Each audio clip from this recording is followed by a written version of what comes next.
Hey guys, it is Kristen with HK Wax Center. So I'm going to talk about why is my skin lifting, or why does skin lift during waxing. Okay, so before I jump in, if any of y'all have any questions, comments, concerns, feel free to comment down below, like and subscribe. I always love chatting with you all and connecting with my followers, and answering any questions that I might have missed during this video. Also, if you are a licensed professional or currently in SD or cosmetology school and you are on Facebook, feel free to join Wax Club. It is for professionals only, but it's a really nice group of people who are very helpful and kind to one another. It's just a really good community. So if you're interested, feel free to join Wax Club.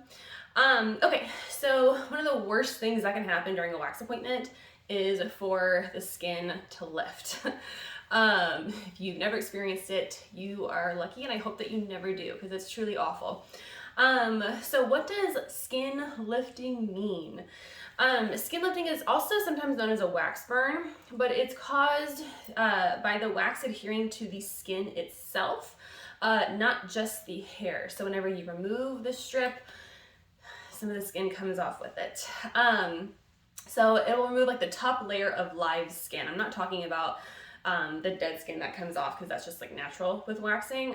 It's actually a really great exfoliant, but the live skin layer gets removed, leaving the skin exposed and raw. It's not fun. So sometimes you or the client might not even notice it for a day or two. It doesn't always reveal itself immediately.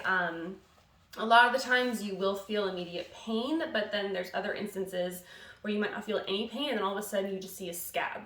I see that a lot with, like, if you go to a nail salon, get your eyebrows done, like the poor pictures I'll see of these girls will have this like awful like scab underneath their eyebrow. Oh, it's terrible. And I've even had that myself back when I was a stupid 16-year-old and would go to a nail salon to get my eyebrows waxed. That's another story. But yeah, it's really not fun. Now, luckily, it shouldn't scar. It will scab, but you should not get a scar from it, especially if you take care of it. So I'll get into all that. So, okay, what causes this? First and foremost, soft wax has a much higher likelihood of lifting the skin than hard wax does. Why is that? Well, soft wax adheres to the skin itself. So soft wax will adhere to anything and everything, even at room temperature. So it's really sticky. So the wax will adhere to the skin, and whenever you remove it, the hair just happens to come out with it. So think of soft wax like super glue, if you catch my drift. Super, super sticky. So you can only go over an area one time with soft wax. If you go over it a second time, you most likely and probably will lift the skin. It's a big no-no. Never go over the same area more than once with soft wax. So that is definitely number one. Hard wax is not sticky. So hard wax melts into like a liquid or gel-like consistency. And then once it cools, it will basically suction cup and trap anything that's around it. So it'll like suction cup or trap the hairs, like candle wax. So like super glue to candle wax, you can kind of like compare the two. So then once you remove it, there's no like sticky residue left on your skin. Like even with soft wax, you still have to like definitely clean the skin afterwards, because you're gonna like still be sticky. It's kind of a mess. Again, I'm not a fan of soft wax. If anyone has been following me for a while, then you would definitely know that.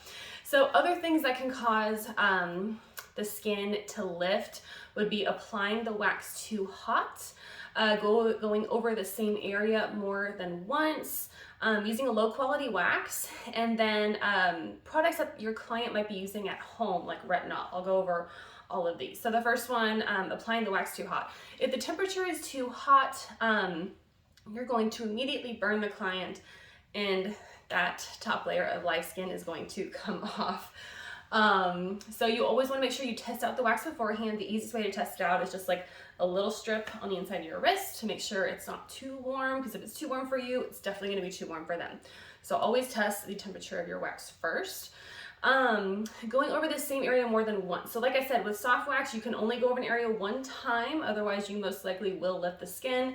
Hard wax, you can go over the same area multiple times, as long as the wax is not too hot.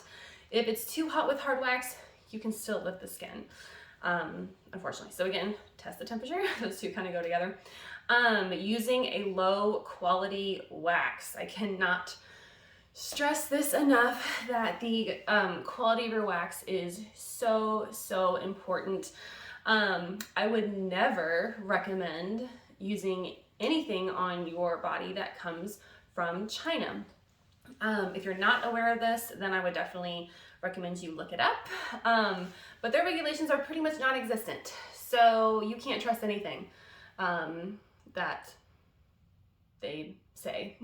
And unfortunately, right now, there are a lot of waxes that are made in China, which is just baffling to me. But yeah, if it says made in China, go to the next one. I would absolutely never use a China made wax. And then last thing, the products that they're using. So these stuff like retinol, Accutane, other acne medications, they thin the skin out.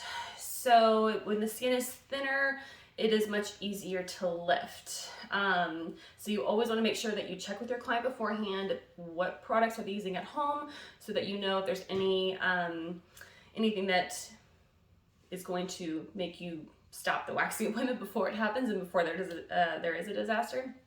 So yeah, like retinol, Accutane, like I said, other acne medications, definitely want to be aware of those with your client. What do you do if you lift your skin or your client's skin, if skin is lifted in general? Okay, don't panic, it's gonna be okay, you'll survive. Apply Neosporin, or like cortisone cream, or like 100% aloe vera, multiple times a day. That is really the biggest thing. And then avoid any kind of like putting makeup on it or getting sweaty or dirty. Avoid heat, like stay out of the sun, and that will help. It'll take about a week or two, but it will heal. And like I said, you shouldn't scab. So you'll be okay. But it's not fun. So if we can avoid it, that's what this video is for. Any questions, let me know. I hope this helps. I will see you guys next time. Bye.